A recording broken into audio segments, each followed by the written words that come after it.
আন্দোলনের পর শহীদ পরিবারদের কিছু লোকজনকে নিয়ে এলাকার কিছু দুষ্ট চক্র তাদেরকে দিয়ে আমাদের বেনারসি পল্লীর বিভিন্ন মালিকের নামে মামলা করাচ্ছে। যারাই আপনাদের নামে ইচ্ছাকৃতভাবে হয়রানি করার জন্য যারা এই মামলাটি করেছে, আমি এটি খতিয়ে বের করার চেষ্টা করব। যদি তারা আমার দলের লোক হয়ে থাকে তাহলে তাদের বিরুদ্ধে অবশ্যই সাংগঠনিক ব্যবস্থা নিব। আর যদি আওয়ামী লীগ যদি এখন বিএনপি সেজে যদি এই ধরনের কার্যক্রম করে তাহলে তাকে অবশ্যই আইনের আওতায় এনে তার বিচার করা হবে। বেনারসি পল্লীর দোকান মালিক সমিতির যে সকল নেতৃবৃন্দ এখানে উপস্থিত রয়েছেন, আমি গতকালকেই একটি বিষয়ে অবগত হয়েছি যে এখানে মিরপুরে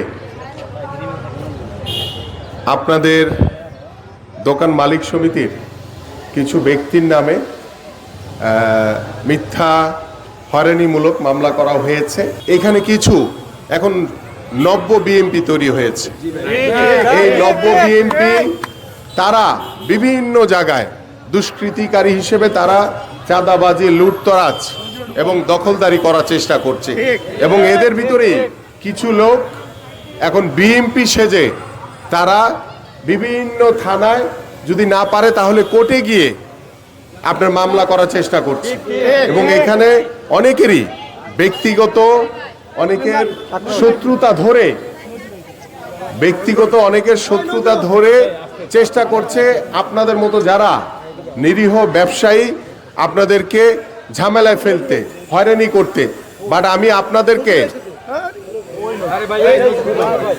আপনাদেরকে শতভাগ দৃঢ়ভাবে আশ্বস্ত করছি, যারাই আপনাদের নামে ইচ্ছাকৃতভাবে হয়রানি করার জন্য এই যে মিথ্যা মামলা দেওয়া হয়েছে, যেহেতু আপনারা ব্যবসায়ী, আপনারা কোনো আওয়ামী লীগের দুষ্কৃতিকারী না, সেহেতু আপনাদের ভয়ের কোনো কারণ নাই। এবং আমি আপনাদেরকে আশ্বস্ত করি, যারা এই মামলাটি করেছে আমি এটি খতিয়ে বের করার চেষ্টা করব, কারা ইন্টেনশনালি এই ধরনের আপনাদেরকে হয়রানি করার জন্য এই মামলা দিয়েছে। তাদের বিষয়ে আমি নিজে ব্যক্তিগতভাবে যদি তারা আমার দলের লোক হয়ে থাকে তাহলে তাদের বিরুদ্ধে অবশ্যই সাংগঠনিক ব্যবস্থা নিব। আর যদি আওয়ামী লীগ যদি এখন বিএনপি সেজে যদি এই ধরনের কার্যক্রম করে তাহলে তাকে অবশ্যই আইনের আওতায় এনে তার বিচার করা হবে।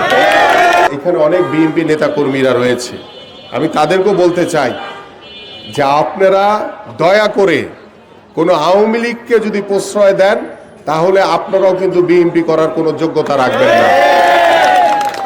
এবং অনেকেই আমাদের বিএনপির নাম ভাঙাচ্ছে, কিংবা কেউ যদি এই ধরনের কোনো কার্যক্রমের সাথে জড়িত থাকেন তার বিরুদ্ধে আইনগত ব্যবস্থা তো নেবই এবং তার বিরুদ্ধে সাংগঠনিক ব্যবস্থাও নেওয়া হবে, কাউকে ছাড় দেওয়ার সুযোগ নেই। এবং আমি আরেকটি কথা বলি, যেহেতু এটা ব্যবসায়িক এলাকা, কেউ যদি এসে চাঁদা চায় দয়া করে সাথে সাথে আপনারা অনেক এখানে দোকান মালিক রয়েছেন, তাকে ধরে নিয়ে সে বিএনপির হোক বা সে দুষ্কৃতিকারী হোক, তাকে ধরে সরাসরি পুলিশের হাতে তুলে দিবেন, নিজের হাতে আইন তুলে নেবেন না। আইন আইনের কাজ করবে, সেই জায়গায় আমরা জিরো টলারেন্স দেখাচ্ছি। জানেন আপনারা ইতিমধ্যে আমাদের কেউ যদি এরকম বিএনপির নাম ভাঙিয়ে কিংবা বিএনপিরও যদি কোনো কর্মী হয়ে থাকে আমরা তার বিরুদ্ধে আইনগত ব্যবস্থা নিচ্ছি এবং সাংগঠনিক ব্যবস্থা তার বিরুদ্ধে নিচ্ছি।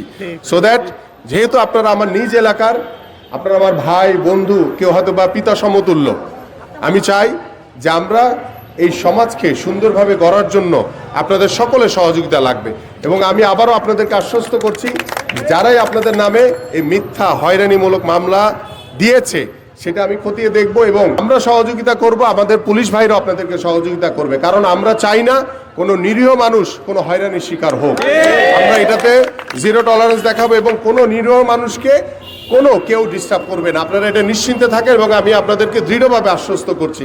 এবং আমি আরেকটি কথা বলি, আমি চাই যে যেহেতু এটা আপনাদের ব্যবসা প্রতিষ্ঠান, আপনারা নিশ্চিন্তে নির্বিঘ্নে দোকান খুলে আপনারা ব্যবসা করেন, কোনো ভয়ের কোনো কারণ নেই, কোনো সমস্যা নেই এবং কেউ এসে আপনাদেরকে ডিস্টার্ব করবে না। যদি করে আমি আছি, সরাসরি আমাকে জানাবেন, নাইলে আমাদের পুলিশ প্রশাসনের ভাইরা আছে তাদেরকে জানাবেন এবং আমরা সকলে মিলে এই দুষ্কৃতিকারীদের মোকাবেলা করবো ইনশাআল্লাহ।